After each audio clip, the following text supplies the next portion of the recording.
E aí, pessoal, bem-vindos a mais uma explicação detalhada. Hoje, nosso foco é num verdadeiro gigante do chão de fábrica, o poliacetal, mundialmente conhecido como POM. A gente sabe que é um material absolutamente impressionante, né? Ele substitui até o metal por conta daquela resistência mecânica e rigidez absurdas. Mas para quem trabalha com esse polímero na injeção de plásticos, sabe muito bem que é um baita ato de equilíbrio.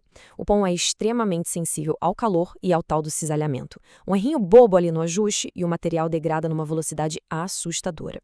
Então, o nosso objetivo aqui é entender exatamente como domar esse gigante através de um controle de processo super rigoroso. Bom, vamos mergulhar direto nisso. Dá só uma olhada nesse mistério de 10 graus Celsius. Para a equipe que está ali ajustando a injetora, isso não é só um detalhezinho estatístico, não. Essa diferença mostra que a estrutura molecular dita absolutamente tudo o que acontece na máquina.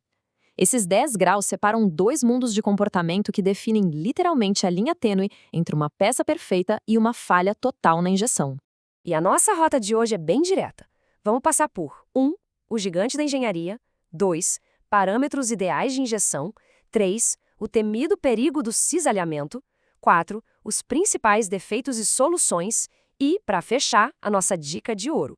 Começando então pela seção 1, o gigante da engenharia e as variações fundamentais que a gente precisa entender antes mesmo de aquecer os cilindros. Aqui a gente vê uma divisão de tarefas muito clara. De um lado temos o POM-H, o homopolímero. Ele é o especialista em força bruta, sabe? Como ele é formado por cadeias de formaldeído puro, sem interrupções, ele atinge uma cristalinidade enorme. Ele derrete só ali na faixa dos 175 graus e entrega o máximo de rigidez possível. Já do outro lado, o POM-C, que é o copolímero, atua como veterano da estabilidade. Ele derrete um pouco antes, aos 165 graus, porque tem comonômeros inseridos na estrutura. Pensem neles como tipo uns bloqueadores de segurança moleculares. Eles evitam aquele temido efeito zíper, que é quando a cadeia do polímero simplesmente se desfaz rápido com calor. Ou seja, o POM-C abre mão de um pouquinho dessa força extrema para oferecer uma janela de processamento bem mais ampla e segura, além de uma resistência química superior. Entendido isso, vamos para a seção 2, os parâmetros ideais de injeção. A receita de bolo para colocar isso na máquina. E isso ilustra brilhantemente a rampa térmica ideal. Notem bem a progressão.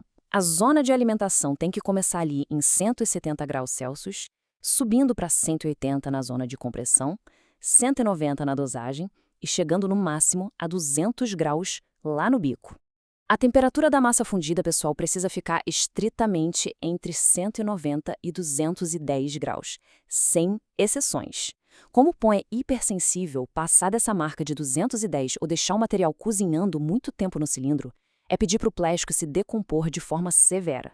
O controle térmico do canhão não é só uma dica, é a regra inquebrável do processo. E claro, esse controle não para no cilindro. Sendo um polímero muito cristalino, a temperatura do molde é vital para definir a resistência mecânica da peça final. A faixa geral vai de 60 a 100 graus, com o ideal ficando ali entre 70 e 90. Mas olha só o detalhe, se a gente trabalhar com moldes operando bem quentes, entre 100 e 120 graus, o acabamento da superfície fica absurdamente superior e a peça contrai bem menos depois de moldada. Isso é super importante para aqueles componentes que vão encarar altas temperaturas de serviço no dia a dia. Agora, com as temperaturas no lugar, passamos para a seção 3, o perigo do cisalhamento, o grande inimigo invisível.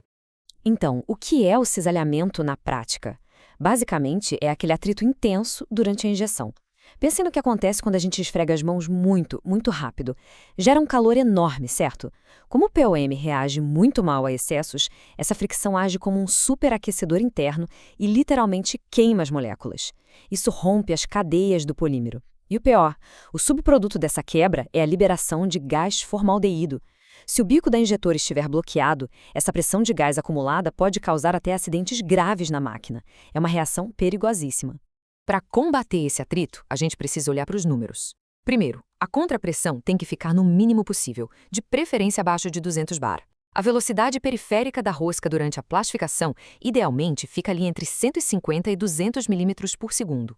E o grande pulo do gato. A velocidade de injeção tem que ser cuidadosa, entre 5 e 50 milímetros por segundo. A viscosidade do pão derretido muda muito fácil com cisalhamento, então injetar rápido demais destrói o fluxo e queima o plástico na hora. Mapeada a prevenção, vamos para a seção 4, principais defeitos e soluções reais lá no chão de fábrica. Sabe aquelas marcas escuras de queimaduras super feias na peça? Pois é, isso acontece quando o molde não consegue respirar direito e o ar fica preso. Esse gás entra no que a gente chama de compressão adiabática e atinge impressionantes 3.000 graus Celsius em fração de segundo. É óbvio que o plástico fulmina. A solução é direta, expandir bastante os canais de ventilação, quem sabe reduzir um pouco a força de fechamento e aplicar a injeção em múltiplos estágios. Ou seja, dá aquela bela reduzida na velocidade lá no terço final do preenchimento para garantir que todo esse gás letal consiga escapar. Outra dor de cabeça comum é o empenamento e o rechupe. O poliacetal encolhe bastante. A taxa de contração vai de 2 a 2,8%. Se a parede não for uniforme, a peça solidifica torta e empena mesmo. O segredo de ouro no projeto da ferramenta aqui é garantir que o ponto de injeção, o gate, fique exatamente sobre a área mais espessa da peça. Dessa forma, a pressão envia material constantemente para a zona que mais vai encolher. E em peças redondas ou vazadas, usar múltiplas entradas ajuda a equilibrar a pressão de vez. E finalmente chegamos nela, a seção 5, a dica de ouro. Então, o ponto crucial é, mesmo com todas essas variáveis de temperatura perfeitamente sob controle, qual é aquele perigo oculto na própria máquina que pode destruir o polímero de forma irremediável? Olha só que loucura! A resposta é o cobre. O cobre e todas as suas ligas funcionam como catalisadores extremamente agressivos para o pão. É regra absoluta garantir que a resina derretida nunca, jamais, toque em componentes da máquina, bicos quentes ou insertos de molde que contenham cobre. Um simples contato e a quebra química acelera drasticamente. A peça vira sucata na hora, não importa quão perfeitos estejam os números lá no painel da injetora. Pessoal, tirar o máximo de desempenho dessa impressionante resina de engenharia é praticamente um balé técnico. Tem que respeitar os limites térmicos, domar o atrito violento, equilibrar o fluxo e blindar a máquina contra o cobre. A reflexão que fica ao encerrarmos nossa explicação de hoje é como a equipe de injeção vai aplicar minuciosamente esse equilíbrio de temperatura, cisalhamento e projeto de molde na próxima vez que ligar a máquina. A precisão nessa resposta é exatamente o que garante o sucesso absoluto do produto lá no fim da linha. Até a próxima!